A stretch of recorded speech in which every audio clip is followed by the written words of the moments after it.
Bom, agora eu vou convidar à mesa o preço da água para o setor elétrico. Primeiro, a senhora Solange Davi, vice-presidente do Conselho de Administração da Câmara de Comercialização de Energia Elétrica. O senhor Mário Menel, presidente do Fórum das Associações do Setor Elétrico. O próprio Rafael, que esteve aqui conosco para responder as perguntas, diretor da PSR. E o Shigeo Watanabe, nosso coordenador de pesquisas do Instituto Escolhas, para mediar a mesa.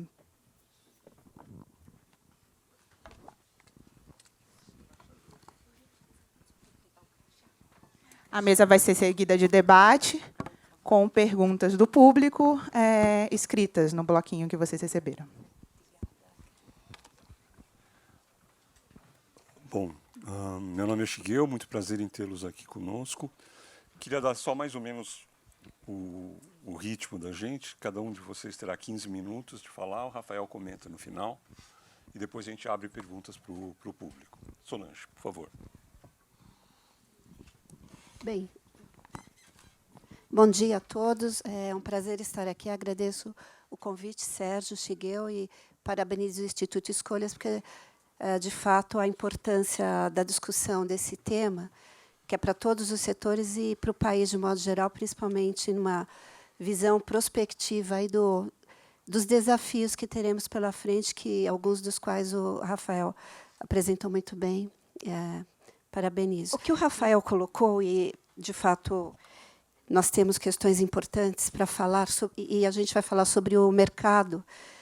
A CCE, como operadora do mercado de energia elétrica do país, e justamente com a atribuição de cálculo do preço de liquidação de diferenças, e o impacto da água na apuração do preço, e com reflexos comerciais, e com reflexos para os agentes de modo geral, os agentes geradores, mas não só os geradores, também os consumidores representados aí na aquisição de energia pelos distribuidores, e os demais agentes que, eventualmente, tenham que pagar os encargos relacionados à operação. E a CCE ela tem 20 anos, e, ao longo desses 20 anos, nós temos percebido a importância da água em todas as operações, de modo geral, e do preço, e não só nisso, mas também no comportamento dos agentes e na importância. E o Rafael ele trouxe uma questão da atuação das instituições. Então, eu diria que uma organização que foi feita ao longo do tempo e uma governança mais firme e, principalmente, com uma visão mais racional e de busca de maior eficiência para o setor, principalmente em razão da preocupação por quem paga a conta. Porque, na verdade, o que nós temos aqui é uma apuração de valores, são fluxos financeiros diversos, que seguem, obviamente, o fluxo das operações, e a preocupação do repasse tarifário, num momento importante para o país, principalmente a partir de 2012, em que nós temos uma situação de escassez hídrica mais visível e mais observada, apesar de todo o histórico que a gente vê desde 1931, mas, a partir de 2012, a gente verifica isso aí com uma tendência de maior severidade hídrica, e decisões que foram tomadas que têm reflexos como, por exemplo, no impacto tarifário. Na semana passada, nós tivemos a oportunidade de estarmos presentes na Câmara dos Deputados, em que foi discutido o projeto de lei de portabilidade, Menel, lá em Brasília.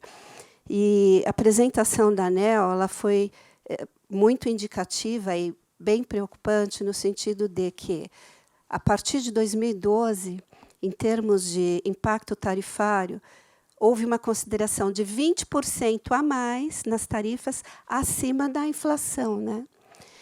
E isso representado pelo quê?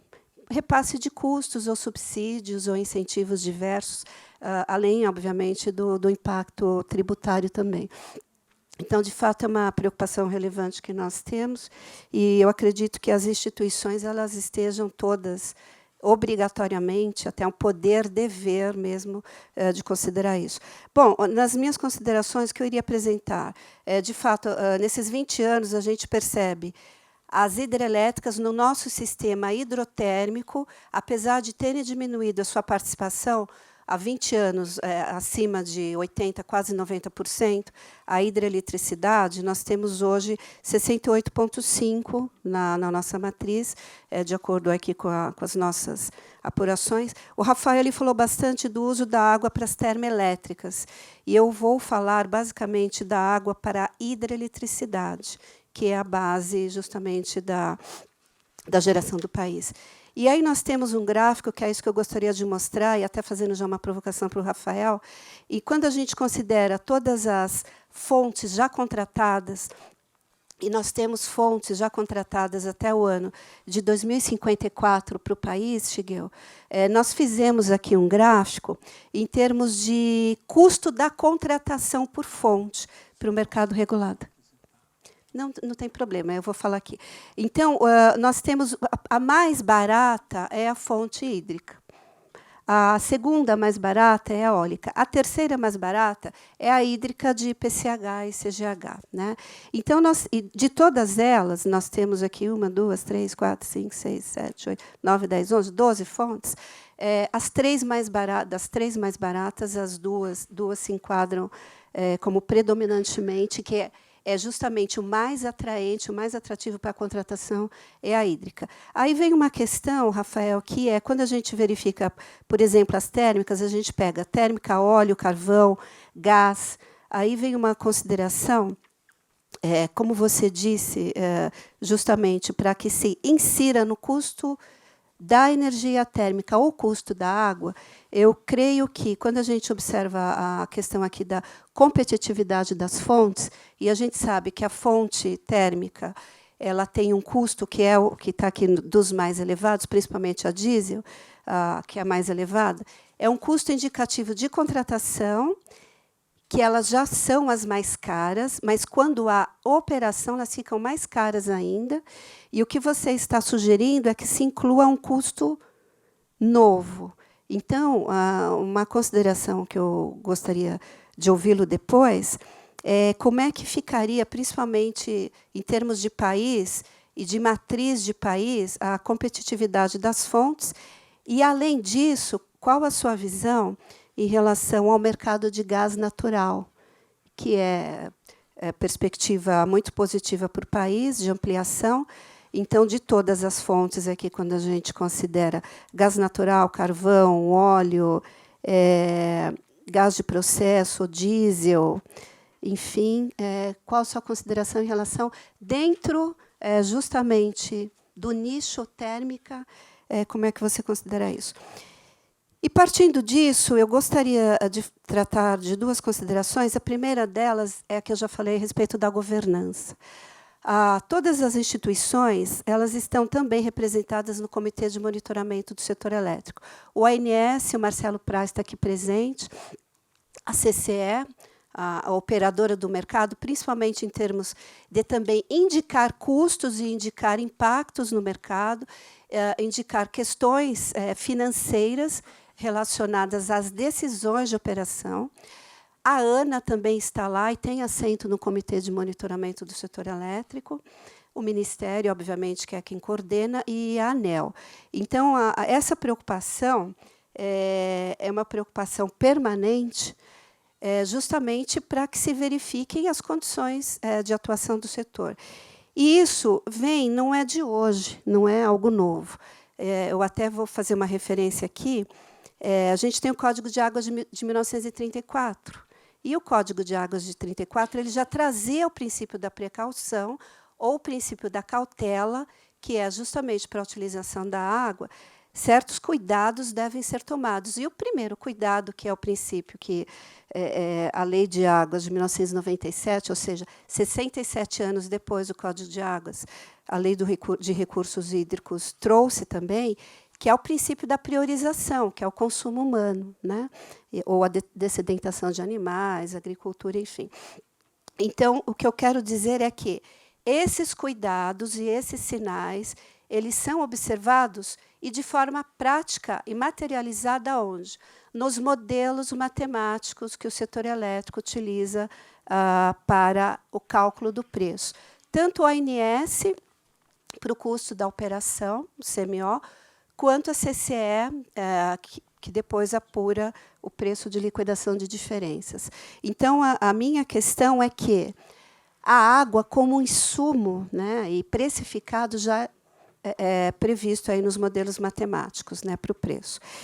E essas decisões, elas são importantes e cada vez mais. Então, quando a gente observa aspecto histórico, então retrospectiva e de forma prospectiva também nós observamos, principalmente quando a gente verifica, e aí vem as iniciativas e o que está sendo discutido hoje para a melhoria dos modelos e para a melhor precificação e indicação e sinais, tanto para o investidor como também para que a operação e os agentes atuem no mercado de uma forma mais eficiente e, principalmente, com racionalidade, de forma otimizada e com visão de futuro.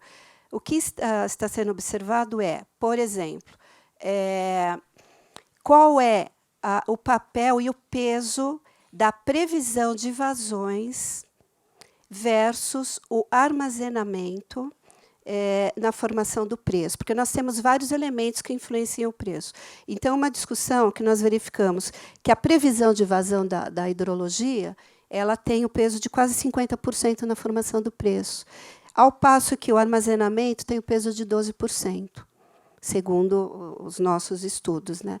Então, o que isso quer dizer, né? Nós temos que dar maior peso para o que está armazenado, para a água que já existe, ou para o que está sendo previsto. Então, essa é uma discussão que as organizações estão tendo no âmbito, novamente, de um comitê muito importante, que é a CEPAMP, que é o Comitê de Modelos, né, que modelos que são utilizados tanto para o planejamento, quanto para a operação, quanto para o mercado também, justamente para que as decisões elas sejam decisões importantes, mais eficientes, e tomadas tanto em cenários desfavoráveis quanto em cenários favoráveis, com hidrologia boa.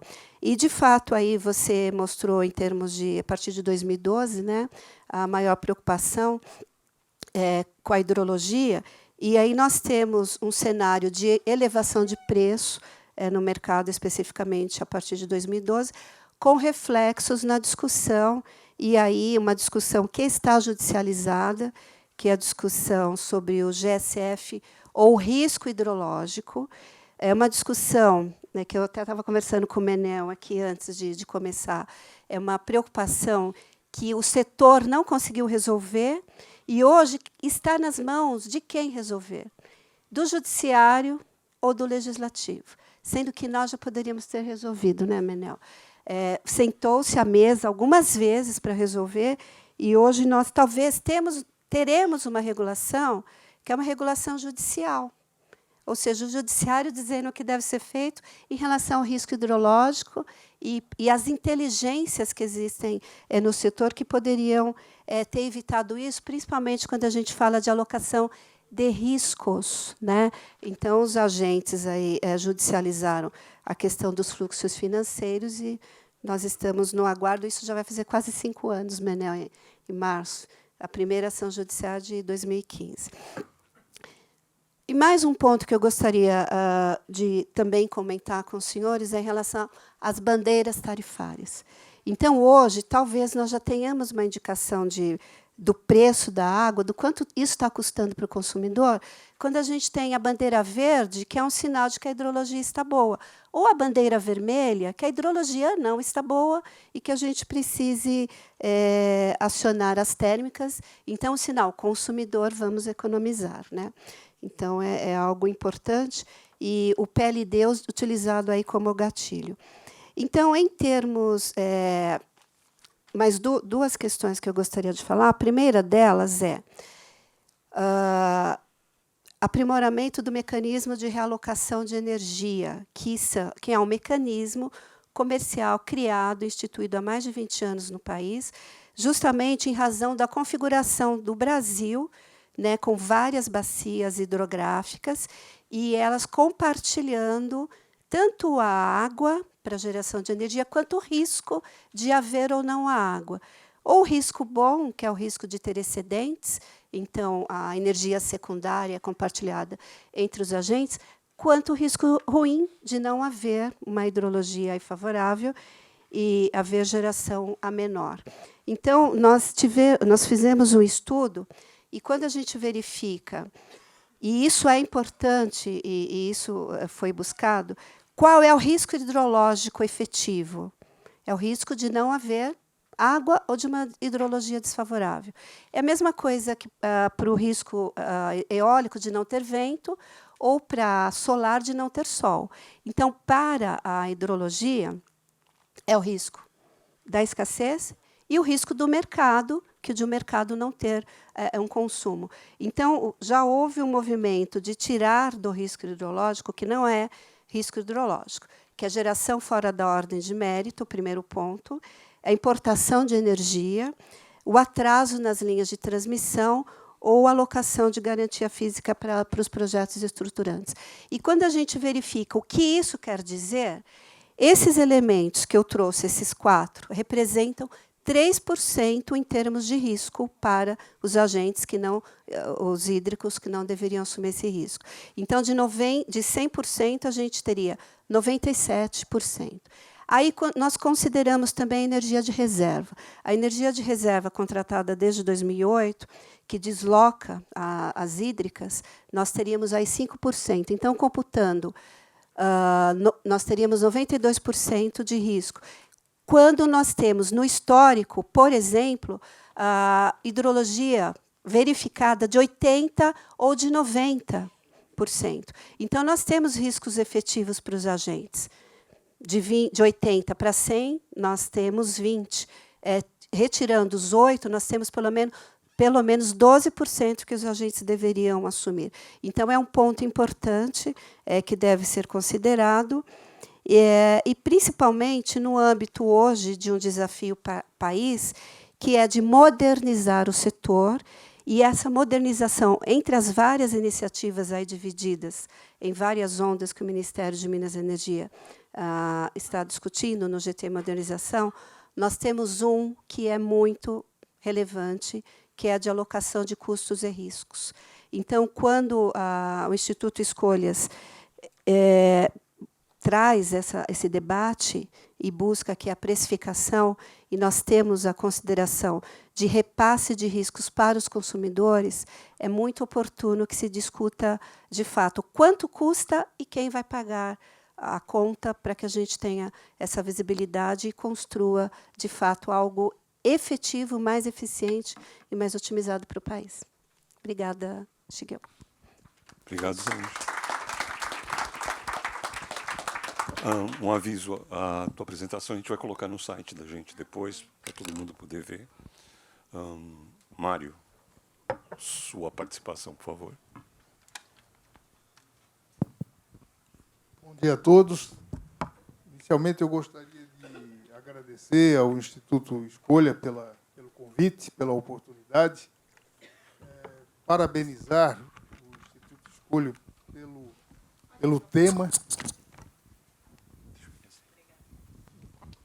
pelo tema que coloca em discussão.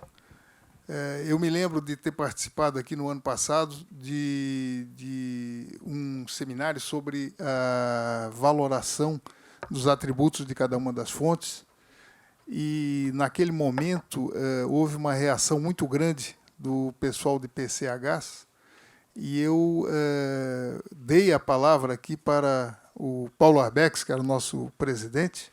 Fiz até um desafio que, se ele quisesse criticar, ele que trouxesse elementos para a crítica, porque isso é saudável, porque melhoraria o estudo. Não sei se ele o fez, acho que até agora não. Mas, de qualquer maneira, esse tema da precificação da água, do mercado de água, o mercado de água, eu acho que nós temos muitas etapas anteriores a ele, né? Mas é bom a gente começar, porque a Solange tocou um assunto aqui interessante, que foi o GSF. Quando eu levei esse assunto para a ANEEL, nós tínhamos um déficit, e o Rui era a pessoa da ANEEL naquele tempo. Nós levamos lá, tinha um déficit de cerca de 80 milhões de reais. Então, sob o ponto de vista de um acordo com um valor pequeno, um custo pequeno desse, a probabilidade de sucesso nossa, Shigeo, era muito grande. Só que nós não percebemos a necessidade de resolver naquele momento, deixamos acumular. Hoje nós estamos perto de 8 bilhões e um acordo saiu do âmbito do setor elétrico, como a Solange colocou. Essa solução está fora do setor elétrico. E quando isso acontece, a nossa probabilidade de sucesso é muito pequena. Nós temos exemplo desde a RTE, de 2003, que está judicializado, está no Supremo até hoje, né? Está em balanço de empresa que não sabe se provisiona recursos para pagar, para receber, o que é que faz. Então, nós temos vários exemplos e agora nós estamos criando mais um, que é a discussão da GD. Ontem ainda saiu uma recomendação do Ministério Público para como que a ANEEL deve agir no caso de regulação, sendo que a ANEEL é a agência reguladora, e sendo que nós estamos dentro do prazo das contribuições. Então, quer dizer, tem um âmbito de debate interno do setor elétrico, eu posso fazer todas as sugestões que eu quiser dentro da consulta pública, que vai até dia 30 de dezembro. Mas nós já estamos com a solução fora, né? A audiência pública foi feita no Clube do Exército, porque não cabia as pessoas dentro do auditório da ANEEL. Nós tivemos mais de 1.400 pessoas com capacetes amarelos, não é colete amarelo, era capacete amarelo, camisas amarelas, para discutir um assunto assim, meio sensacionalista, que está no prazo de dar contribuição técnica, né, do setor elétrico. Então, eu acho que as soluções têm que ser gestadas dentro do setor elétrico para ter sucesso. E isso, um pouco, é a dificuldade que o setor elétrico tem de comunicação. Nós temos uma dificuldade de comunicação, temos que fazer esse meia-culpa aqui. Porque o setor elétrico foi sempre o setor mais organizado da sociedade brasileira, né? Desde o começo, nós conseguimos fazer um setor elétrico robusto, né? Um dos maiores setores elétricos do mundo em termos de interligação, de malha interligada, é maior do que os Estados Unidos, não tem uma interligação tão grande nos Estados Unidos, muito menos na Europa, como nós temos aqui no Brasil, e a dificuldade de gerir isso tudo. E nós fizemos com muita competência isso. Só que os tempos mudaram. A fonte hídrica não é mais predominante. A Solange mostrou o declínio da fonte hídrica, e isso significa que nós temos que conviver com novos agentes, novos atores, e nós temos dificuldade de fazer isso. Eu vou dar um exemplo aqui.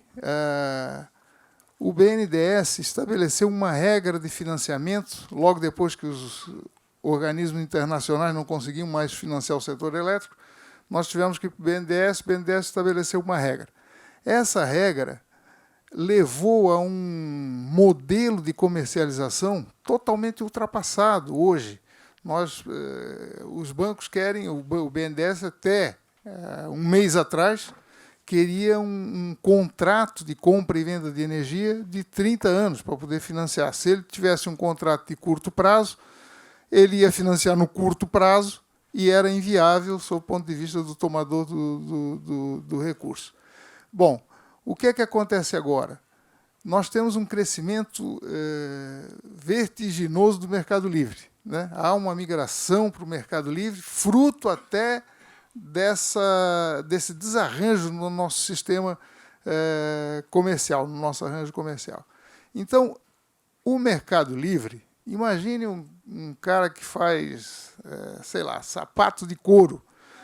Aí ele chega lá e diz, eu preciso para financiar essa usina para vender para você, eu preciso de um contrato de 30 anos. O cara, pô, mas para aí, cara, eu não sei se daqui a pouco não vão ser todo mundo usando sapato de plástico, pô, e o meu sapato de... Quer dizer, eu tenho o risco do meu negócio. Eu não vou fazer um contrato com você de 50 anos, de 30 anos. Raras são as indústrias do Brasil que conseguem fazer isso, né? Então, ele quer fazer um contrato de curto prazo. Para fazer esse contrato de curto prazo, eu não tenho financiabilidade.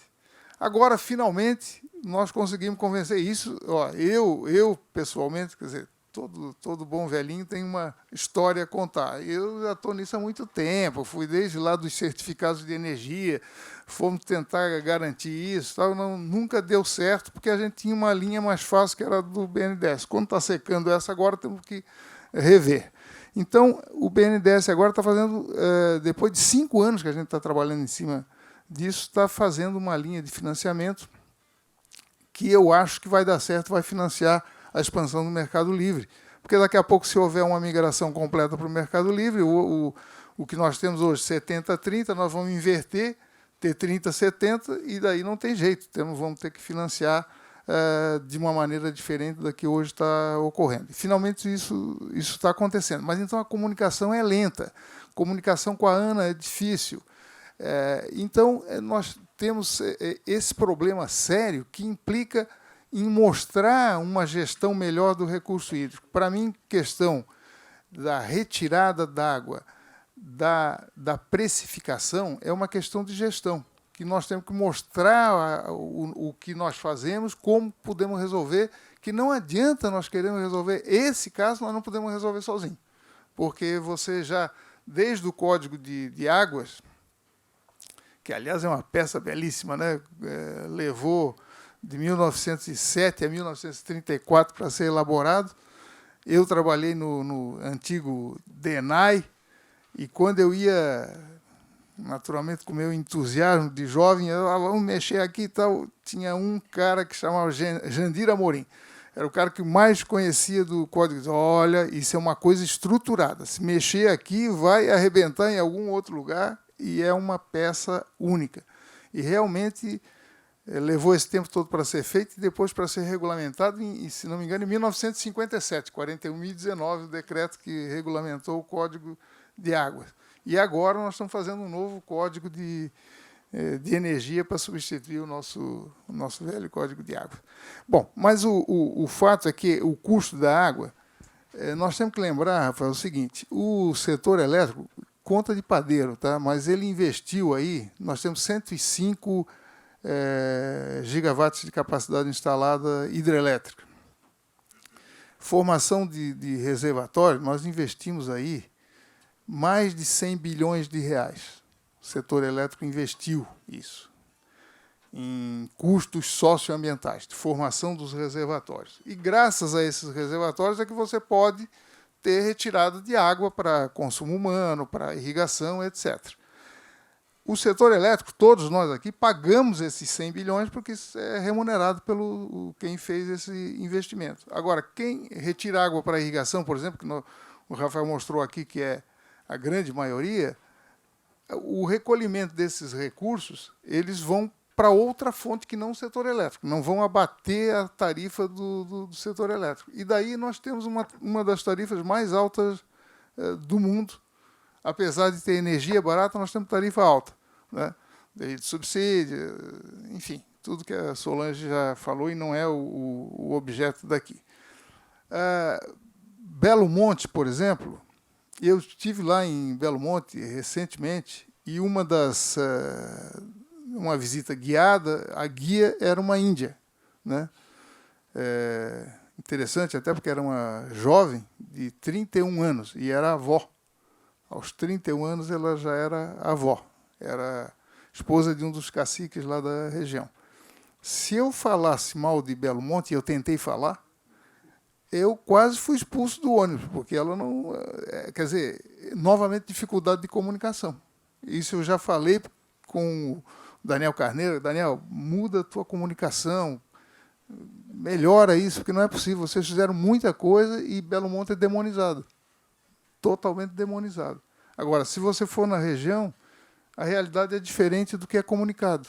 porque sempre a catástrofe é muito mais fácil de você comunicar do que algo que fez de bom. Mas, sobre ainda um pouquinho só sobre o MRE, eu acho que o grande problema do MRE é você usar o conceito de garantia física para coisas diferentes. Então, garantia física é usada para o planejamento. A EPE pega a garantia física e o Kelmo mostrou aqui muito bem. Ó, São Francisco está lá que tem 100 unidades de energia, mas, na verdade, isso está no modelo matemático que ele vai usar, mas não tem 100, tem só 80. Para o planejador, isso é terrível, porque ele tem que usar o 100. Está lá dito que ele tem 100, então você usa a garantia física como uma medida física. Usa a garantia física para repartir a energia dentro do MRE, que é meramente financeiro, não tem nada de físico. Então, é a mesma unidade que eu estou usando para o diabo e para Deus. Então, não dá certo. E ainda uso, e aí que vem o pior, ela deveria ser chamada de energia de comercialização, porque é o que dá direito de você comercializar. Você recebe um selo da EPE, do Ministério, da CCE, para comercializar aquela energia. Então, quando fala em rever garantia física, os geradores inteiros vão se mobilizar contra isso, porque mexe no bolso deles. Então, nós tínhamos que separar essas coisas, e aí sim a gente mudava estruturalmente o MRE. Como fazer? Não sei. Isso eu trabalho para a PSR, pesquisar e fazer. Eu não sei como fazer, mas que tem que fazer, tem, porque senão não vai dar certo. Não está dando certo, não vai dar certo. A conclusão que eu tiraria, já sei que já estou estourando meu tempo, mas é que nós precisamos mais de reservatório. Tem um estudo da PCE, que não chega a ser seu concorrente, mas o Moreira é um grande técnico brasileiro, ele diz o seguinte: existe crise hídrica? Existe. E ele prova que mesmo não falta reservação, falta usina.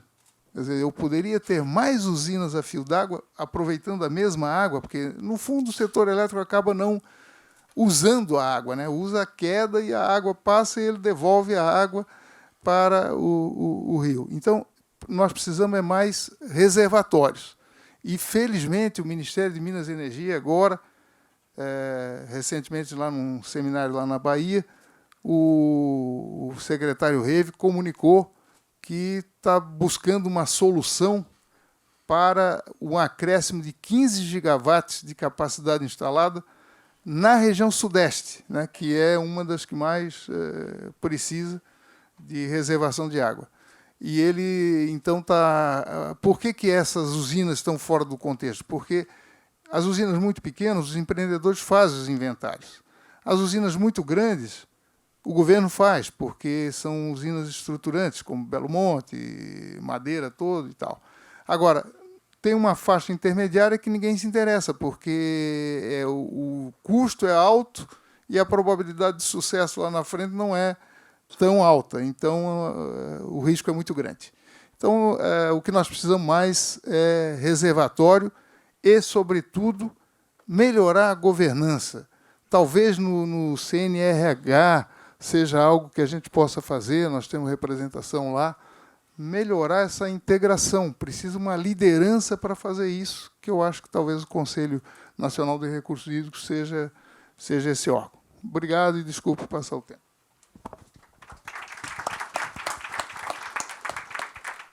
Obrigado, Mário. Rafael, você quer comentar? Obrigado. Começando, então, pela intervenção da Solange, né, que me fez algumas questões aqui.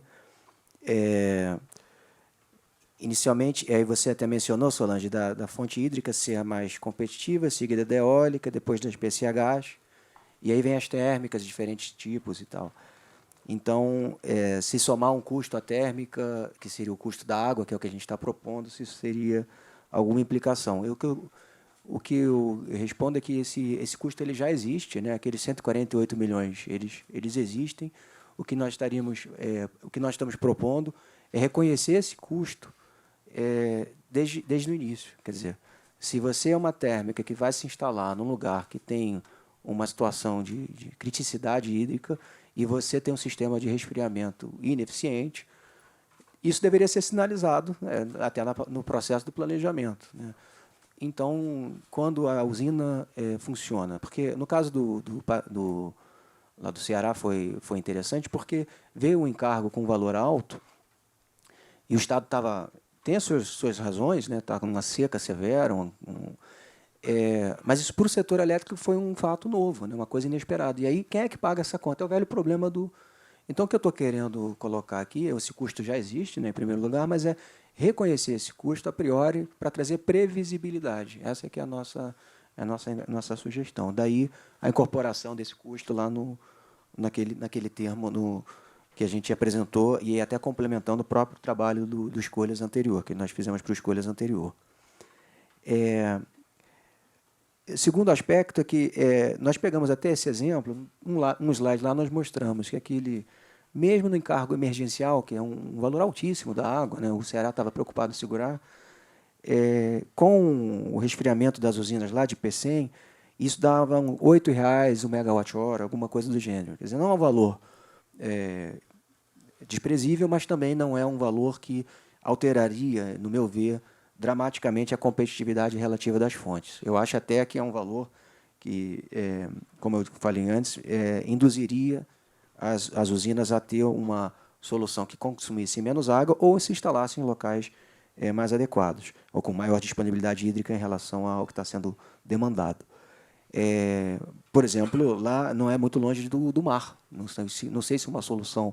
Então, o empreendedor, se soubesse, olha, vai custar R$ 9,00 ou alguma coisa, ou pode custar R$ 9,00 se chegar a uma situação de emergência e tal, ele talvez concluísse, não, vamos fazer um sistema de resfriamento aqui que usa água do mar, por exemplo, porque isso vai me garantir um valor mais barato e, portanto, mais competitivo lá nos leilões. Quer dizer, pensando no planejamento, ele eu quero ser mais competitivo, eu não vou aceitar esse valor aqui que vai me tirar a competitividade, eu vou fazer um sistema que vou investir um pouco mais e vou ser mais competitivo dessa forma. Então, essa é a ideia, sinalizar e dar previsibilidade. Eu acho que a questão da integração dos órgãos ou da coordenação entre recursos hídricos e setor elétrico, e tem muitas instâncias para isso, sempre há espaço para melhoramento, né, e melhorias. Eu acho que aí a gente aqui do lado de fora, às vezes fica questionando a atuação e buscando que os órgãos tenham uma coordenação mais próxima em alguns temas. Um tema, por exemplo, que é significativo, eu mostrei aqui o aumento da demanda hídrica para irrigação, principalmente, né? Obviamente, o operador nacional do sistema considera a retirada de água das bacias para fazer o planejamento. Agora, essa consideração que é feita pela ONS está usando dados que hoje a gente sabe que estão defasados.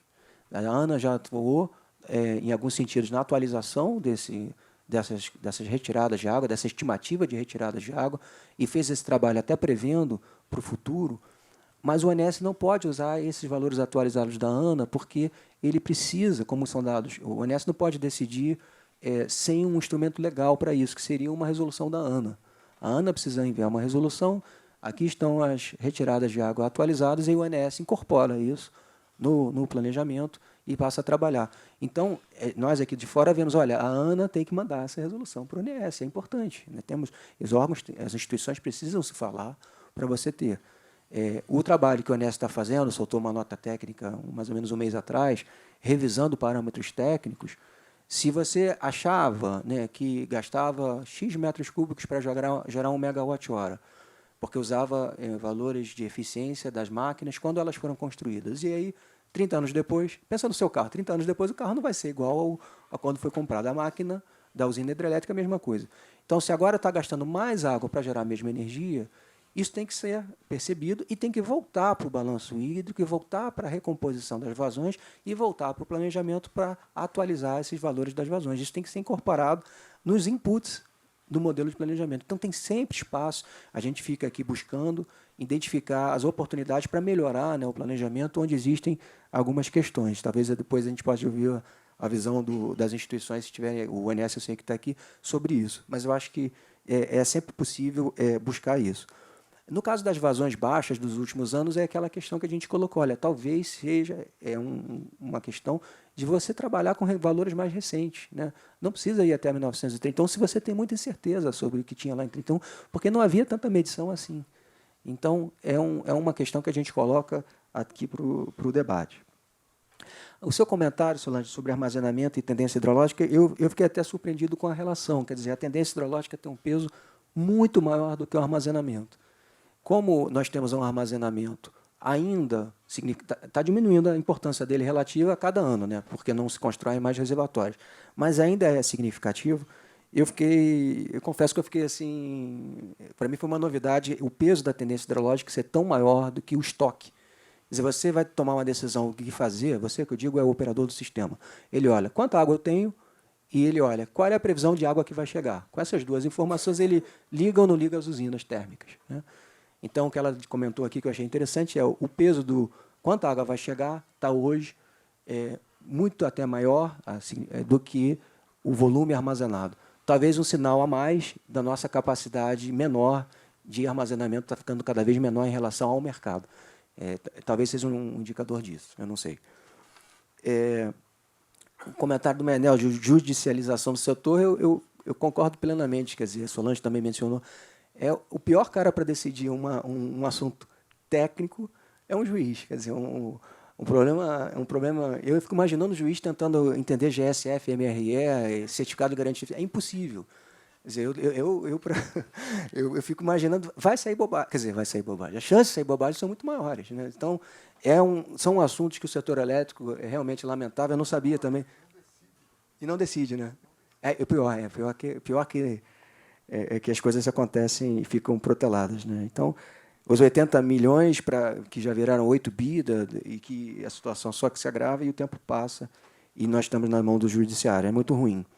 O setor elétrico também, às vezes, eu sinto, tem problema de comunicação, mas também, às vezes, alguns assuntos ele poderia resolver. Eu vou ficar... E agora, voltando, obviamente, ao assunto da integração com a água, algumas medidas assim simples em bacias hidrográficas, hoje não tem instrumentos para o setor elétrico ir lá e tomar algumas ações. Por exemplo, esses 1.300 metros cúbicos por segundo, a jusante de Sobradinho, a razão deles é o nível da água, né, para que você tivesse nível para captação. A razão principal desses 1.300. E você diminui aquele curva que eu mostrei, 1.300, 1.100, 1.000, chegou a 550, o problema era a captação da água. Olha, você ajustar a captação da água para um nível menor é uma medida simples, quer dizer, alguns milhões de reais você resolve o problema todo. E você estava, até 2012, gastando 1.300, o que esvaziou os reservatórios, e sobremaneira, até você chegar a um valor menor, por conta de nível de água para captação, principalmente, né? Não é só essa a razão, mas é uma das razões. E poderia ser resolvido. Agora, o setor elétrico não tem hoje, eu acho que até instrumentos, talvez, para chegar lá e vamos ajudar as prefeituras e vamos resolver esse problema, porque eu preciso segurar a água no São Francisco e isso tem um custo de alguns milhões de reais, o que eu vou economizar são bilhões de reais, então isso daí não é problema.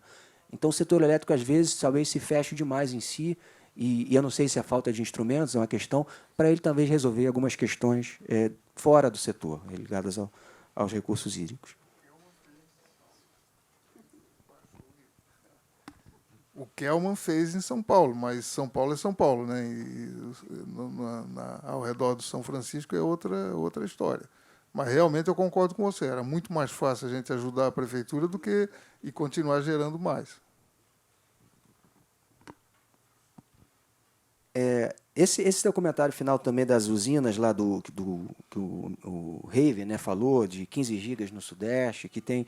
Ele até usou a expressão usinas órfãs, né, porque nem o setor privado está com hoje interesse em desenvolver, nem o governo. São as usinas médias e pequenas, ou seja, de menor impacto, menos controversas, vamos colocar dessa forma, e um remanescente potencial que poderia ser aproveitado.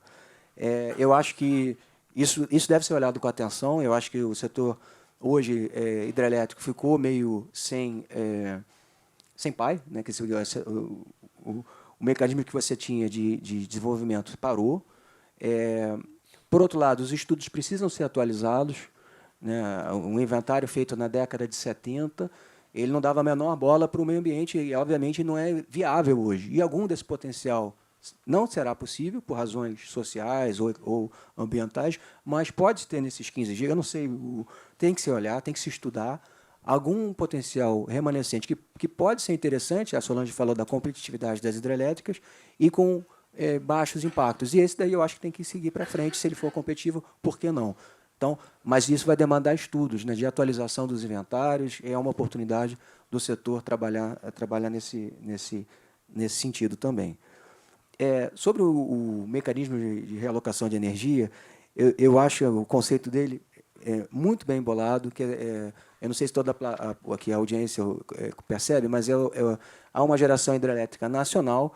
Essa geração hidrelétrica nacional ela é composta da geração de muitas bacias hidrográficas. E o Brasil é um país continental, e você pode ter alguma parte do país, alguma bacia com menos geração hidrelétrica, que tem menos água, mas como o Brasil é tão grande, você vai ter uma compensação, em média, em outras bacias que podem estar gerando mais naquele mesmo momento.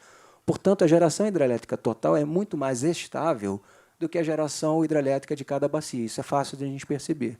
Então, esse mecanismo foi criado para a seguinte forma: todas as hidrelétricas passam a ser sócias da geração hidrelétrica total. E as cotas dessa sociedade são a garantia física de cada uma. Então, o que cada empreendedor leva hidrelétrico para casa, de renda, não é a geração que ele faz efetivamente, é a participação que ele tem da geração hidrelétrica total, muito mais estável. Então, é um mecanismo, na sua essência, bem bolado, de mitigação de riscos e tal. Mas ele demonstra alguns problemas. Alguns problemas que a gente vê mais recentemente apontam para a falta de um sinal que faça com que aquele empreendedor, aquela hidrelétrica, tenha interesse em melhorar o seu projeto, melhorar a eficiência das suas máquinas ou a operação da sua usina. Como ele vai ter lá 2% da geração hidrelétrica total, se ele tiver uma usina em condições razoáveis, ou se ele tiver uma usina impecável, ele vai ter os mesmos 2%, ele não tem incentivo de trabalhar na eficiência ou vamos dizer, na excelência daquela sua usina.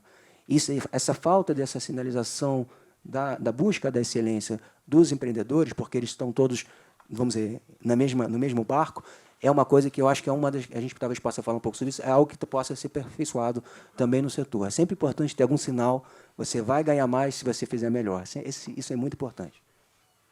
Bom, eu paro por aqui, também deixar... Obrigado, Rafael. A gente vai passar para as perguntas do público. Eu queria só convidar primeiro o Marcelo Prates, da OMS, que queria fazer uma intervenção especial.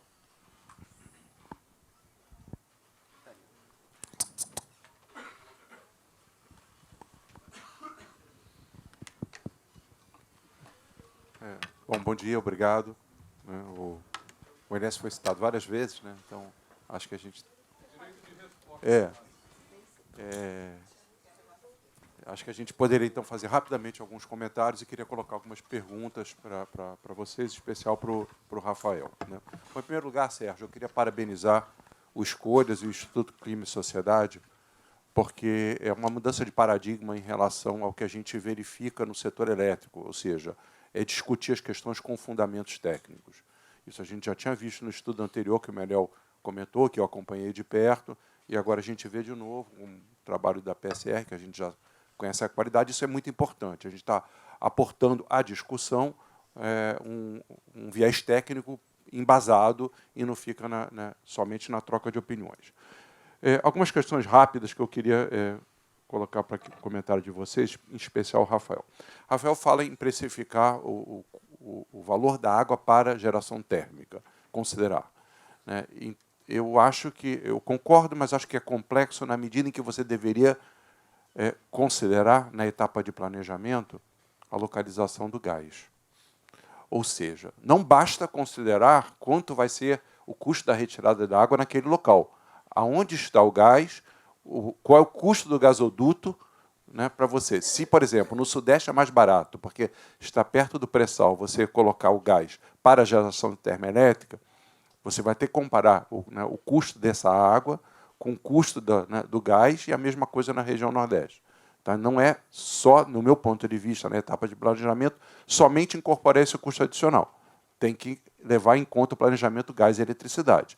Quando a gente fala isso, o problema vai se tornando mais complexo, é uma camada mais complexa. Só que eu acho que ele é mais complexo ainda, Tá? Eu vou adiante. Só um parêntese rápido. Com relação à crise do São Francisco, esse trabalho que vocês fizeram, né, o artigo que você mostrou aí, a pergunta que eu coloco é: como considerar este efeito? Ou seja, isso é uma questão estacionária ou não é estacionária? Não estou falando da retirada de água, tá? Estou falando da mudança da série de vazões. É estacionário ou não é estacionário?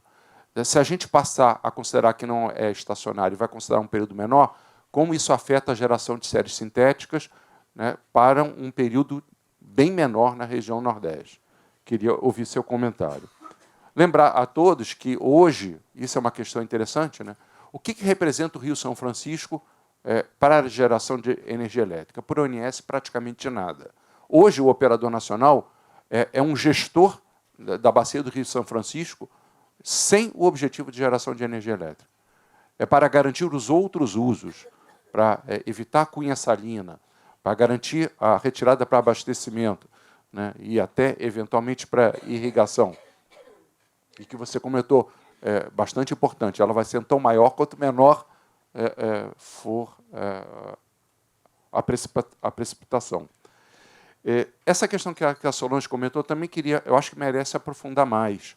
Quer dizer, se existe uma diferença de pesos nas variáveis de estado da programação dinâmica, ou seja, se a tendência hidrológica tem um peso preponderante em relação à energia armazenada, que é outra variável, acho que eu não conheço esse estudo, gostaria de conhecer, acho que é importante, né, porque se a gente vive uma sequência de depressionamento com níveis muito baixos, isso explicaria bastante a volatilidade que a gente tem no sistema, porque você fica basicamente refém da tendência hidrológica. A variável de estado de energia armazenada passa a ter um peso muito pequeno em comparação à tendência hidrológica. Tá? E, por último, Rafael, eu gostaria de que você comentasse quais seriam as dificuldades de implementação de um mercado de águas e também a camada maior de complexidade que eu queria colocar. Né? A gente parece que está caminhando para uma otimização multi-objetivo. Né? Ou seja, a gente deveria deixar de considerar os outros usos como variáveis de entrada para o planejamento da expansão e planejamento da operação do sistema. Não é eu considerar que a irrigação é tanto para a produção de uva ou agropecuária, né, isso como dado de entrada com um determinado custo para o planejamento da expansão e operação do sistema. Então, eu queria ouvir um pouco a sua opinião sobre isso, porque isso representa um aumento de complexidade, deveria representar, porque se a gente continuar neste rumo, nesta linha, né, de considerar essas variáveis, ou a gente vai caminhar por uma situação em que a gente vai ter realmente a disputa e a precificação e a correta alocação, assim como no mercado gás e eletricidade, também água e geração de eletricidade. Em que pese o fato de que, no futuro, quando a gente olha a matriz do futuro, por exemplo, do último plano decenal, a gente vê que a importância dos recursos hídricos vai diminuindo paulatinamente na medida em que a gente vai verificando a transição energética. Tá bom? Obrigado. Obrigado, Sérgio. Eu queria aproveitar, Rafael, antes de você entrar, tem algumas perguntas que eu estou recebendo aqui por escrito. O Tiago pergunta, todo esse plano que o ministro Paulo Guedes fez de uma nova matriz energética, abaixando os preços, uma energia mais competitiva, se isso está sendo levado em consideração e como é que você avalia isso? E eu tenho duas perguntas aqui também, ligado com a parte da tarifação e de impostos. Como é que as últimas leis recentes e a parte toda de tributação entraram nessas contas que você fez? Tá bom. Então, começando então pelos comentários lá do Marcelo Praes, né?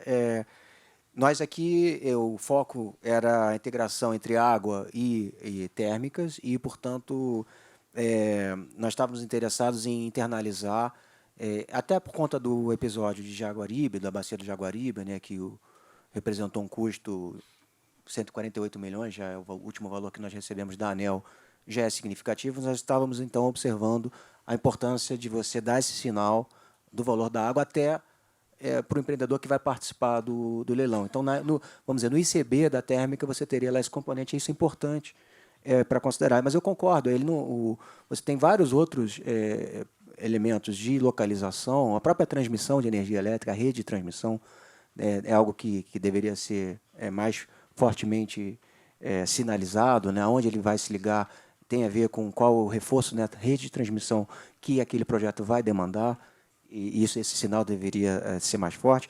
E o mesmo vale para o gás, que foi seu comentário, né, da localização do gás.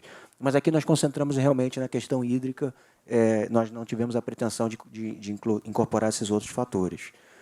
Em relação ao São Francisco, né, que você mencionou, hoje a produção de energia já não tem o mesmo peso histórico, né, o sistema cresceu, a Chesf hoje são 10 mil megawatts, mais ou menos, num país que tem mais de 100 mil, né, de hídrico e 140 mil total, algo assim, 150 mil, não tenho de cabeça o número exato, mas e passa a ter muito mais peso, ou grande peso, a gestão dos recursos hídricos locais em relação ao objetivo histórico, né, da construção das usinas de produção de energia. Eu estou em pleno acordo.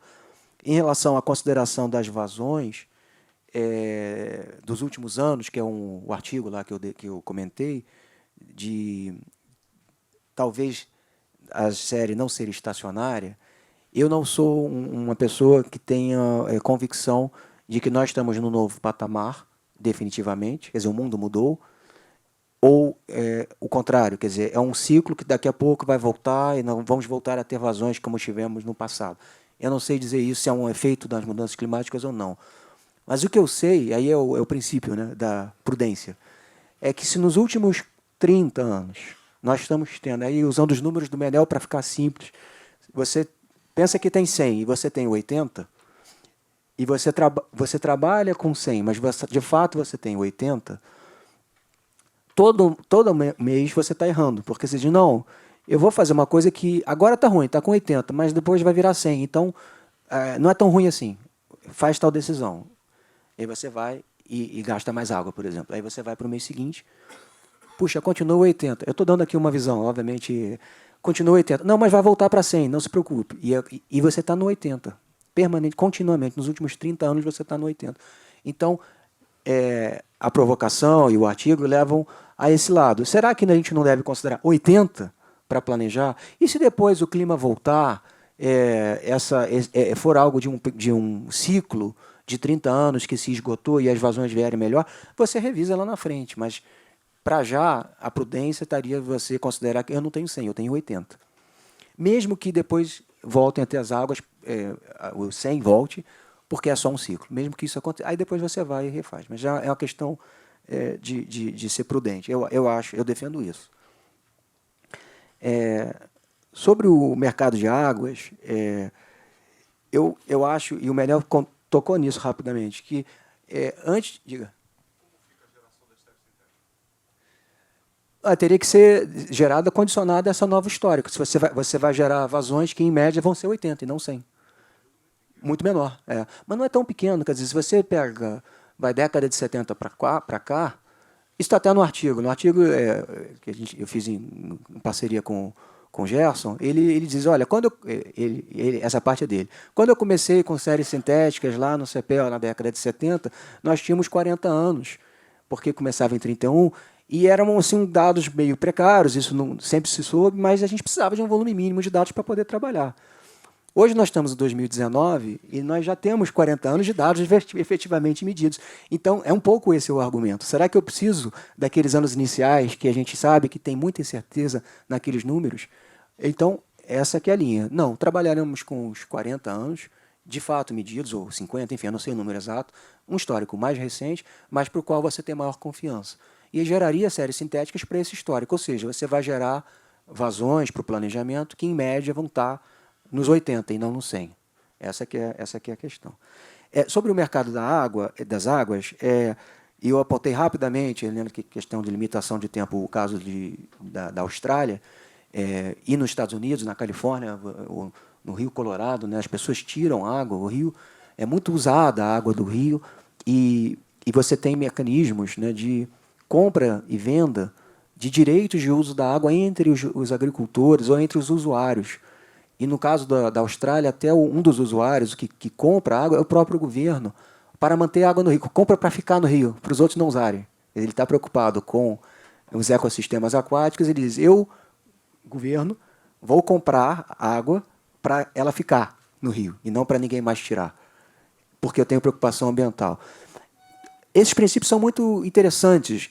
Agora, pelo menos no caso da Austrália, se a gente for ver as últimas notícias, tem uma série de... E eu li alguns, até no Economist falou isso, uma série de dificuldades práticas da operação do mercado de águas. Então, eu acho que antes de... O mercado de águas é algo para a gente ver com interesse, para a gente estar com a mente aberta e talvez evoluir para isso na frente.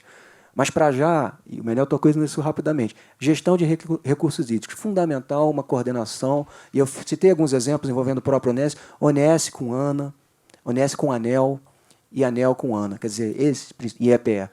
Essa articulação, a gestão da informação, ANA com governos estaduais, no Sistema Nacional de Recursos Hídricos. Você precisa ter, num sistema, olha, aqui na Bahia está acontecendo isso, o governo da Bahia fez e tal.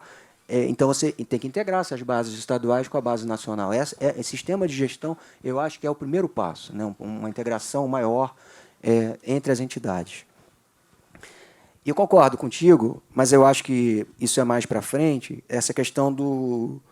O sistema vai ficando mais complexo. Então, a otimização que o setor elétrico faz para minimizar custos do setor elétrico e que os demais usos da água são inputs, né? A retirada da água é essa, e talvez...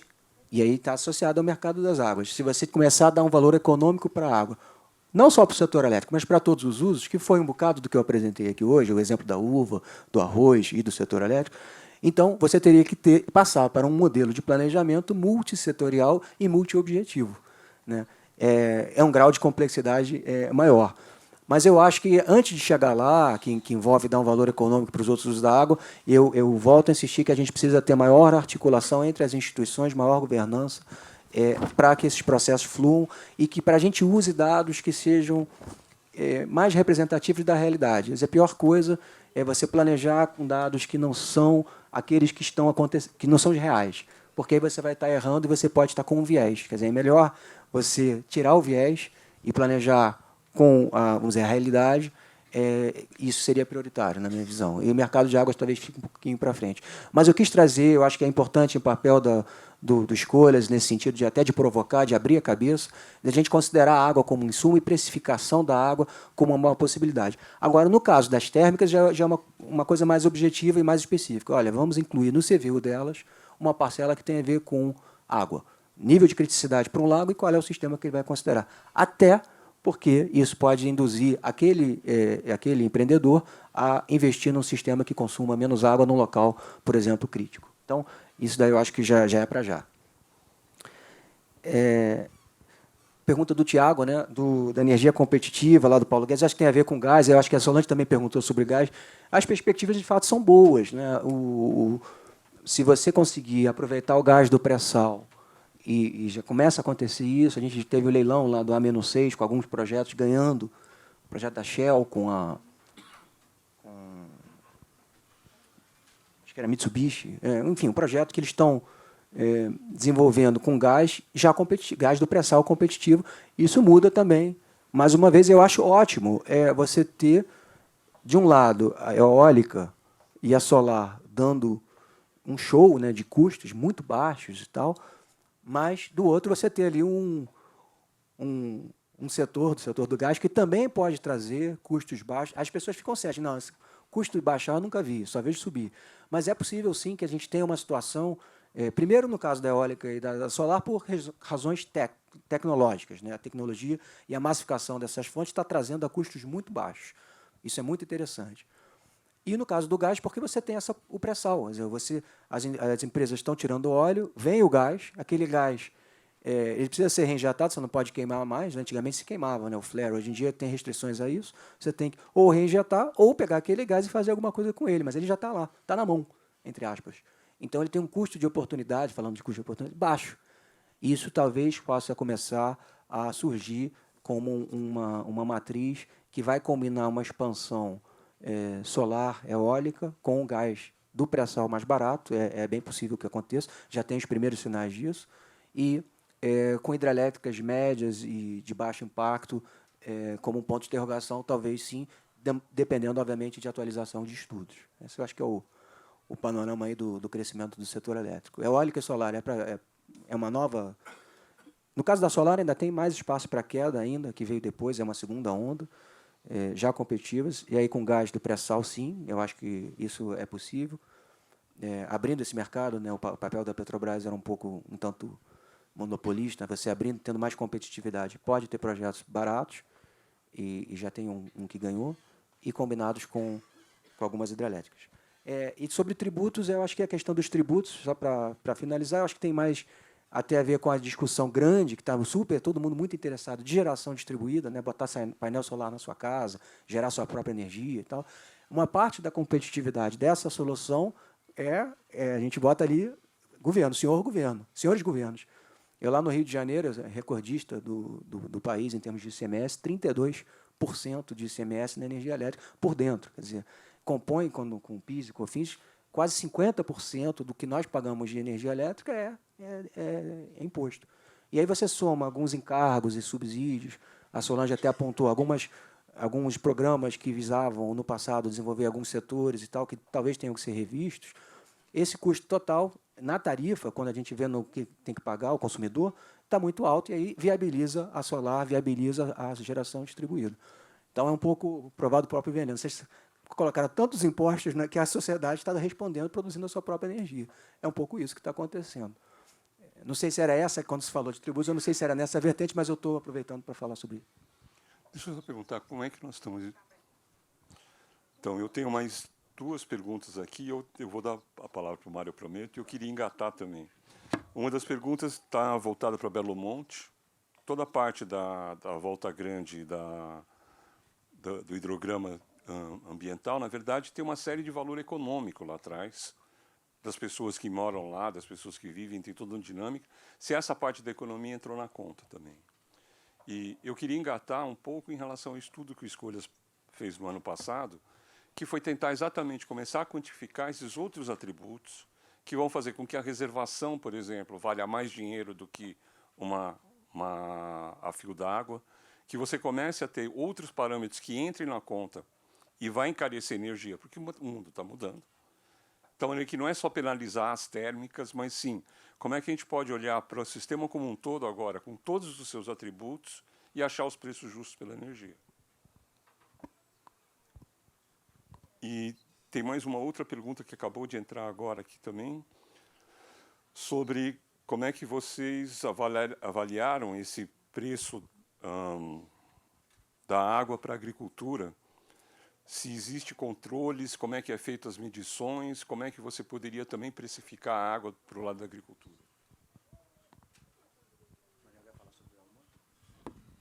Bom, eu queria falar o seguinte, primeiro, sobre a tributação que o Tiago perguntou, esqueça que nós vamos aliviar a conta de luz, porque o setor elétrico é um excelente arrecadador, pô. Não tem como, nenhum governo vai abrir mão disso. Então, nós vamos ter que conviver com os nossos... Eu acho que no Rio é 42% quando faz o cálculo por dentro. 42% na conta de luz, quer dizer, só imposto 42%, só ICMS, 42%. Então, o setor é um ótimo arrecadador, não vamos nos livrar disso. Quanto aos encargos, que representa aí 10% a 12% da conta também, que é significativo, eu acho que é um equívoco da ANEEL em que ela está procurando aumentar a base de pagadores, quando devia combater o encargo. Porque dentro do encargo tem várias políticas públicas que nós não temos nada a ver com isso. Tem políticas públicas ali dentro que nós estamos pagando na conta de luz. E isso é perverso porque atrapalha a competitividade da indústria brasileira. Então, esses dois aspectos são interessantes. Outra coisa, o negócio do gás, né? Então, o Paulo Guedes prometeu algo que eu acho difícil dele cumprir, né? Que é a redução de 40% aí do valor do gás, energia barata.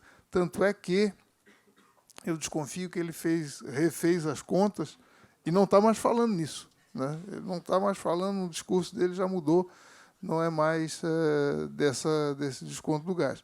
Mas realmente... O primeiro ano teria déficit zero, quer dizer, às vezes fala-se um pouco além do que é possível, né? Mas de qualquer maneira, a produção do pré-sal já suplantou hoje a do pós-sal.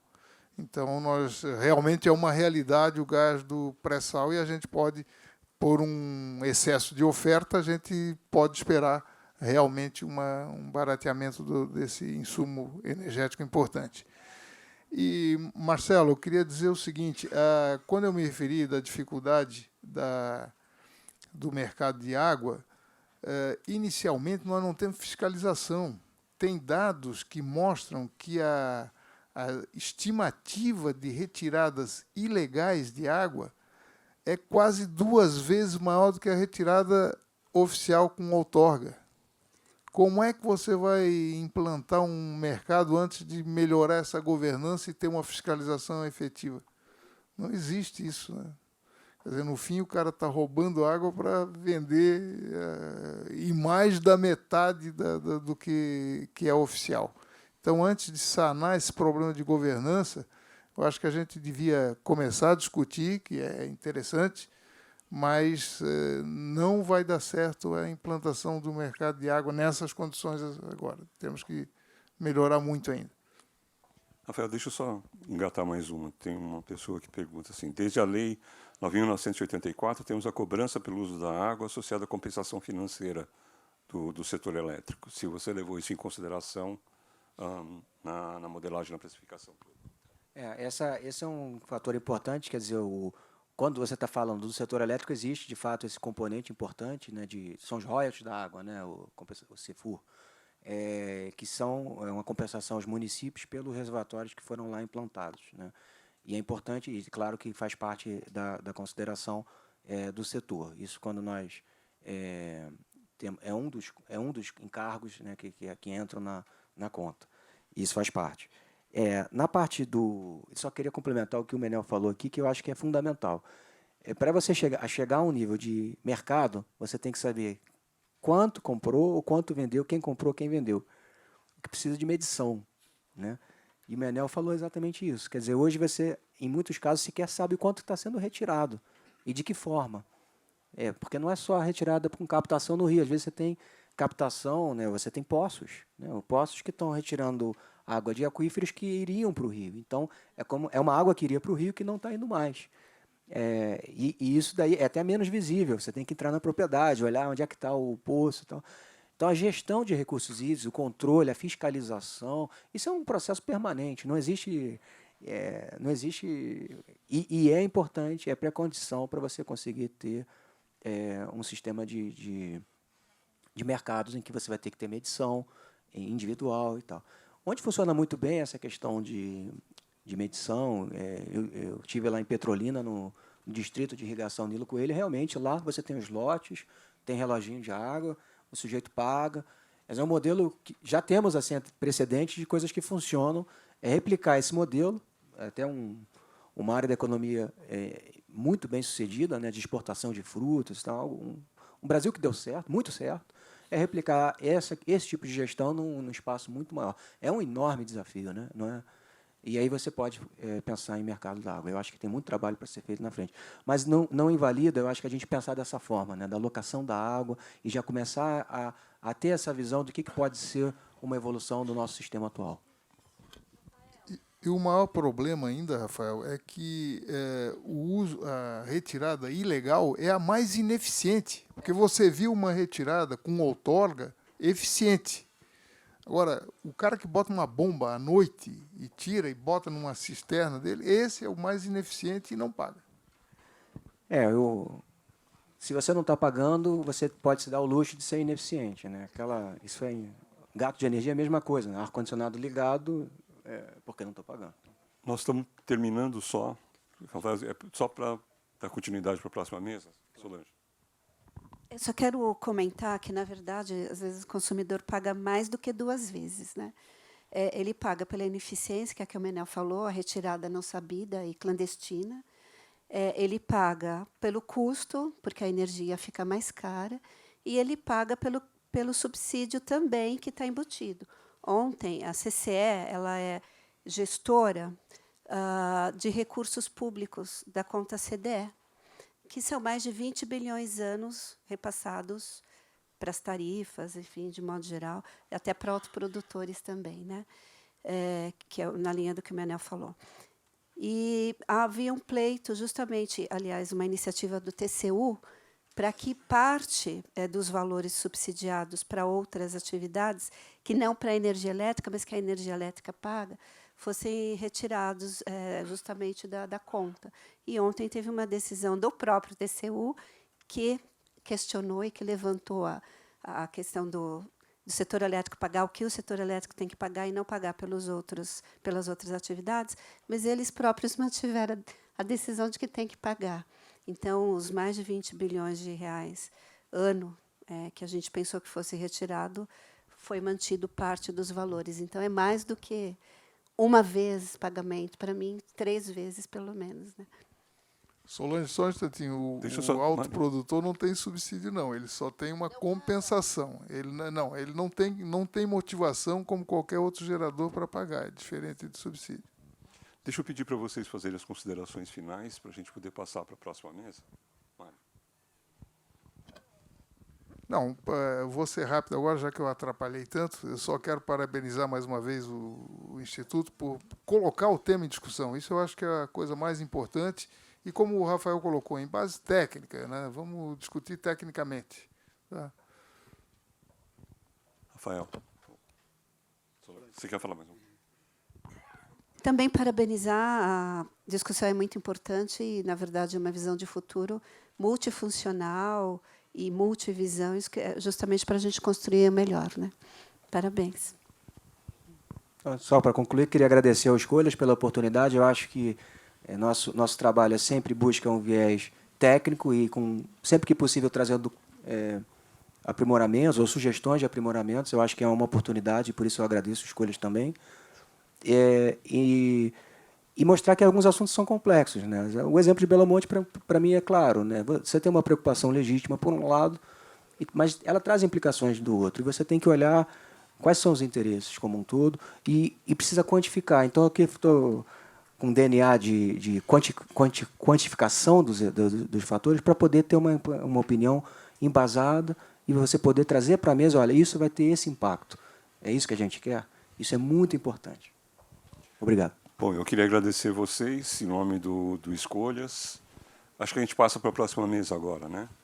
Queria aproveitar, então, convidar Dilma Pena, ex-presidente da Sabesp e ex-diretora da ANA. Bom. Opa!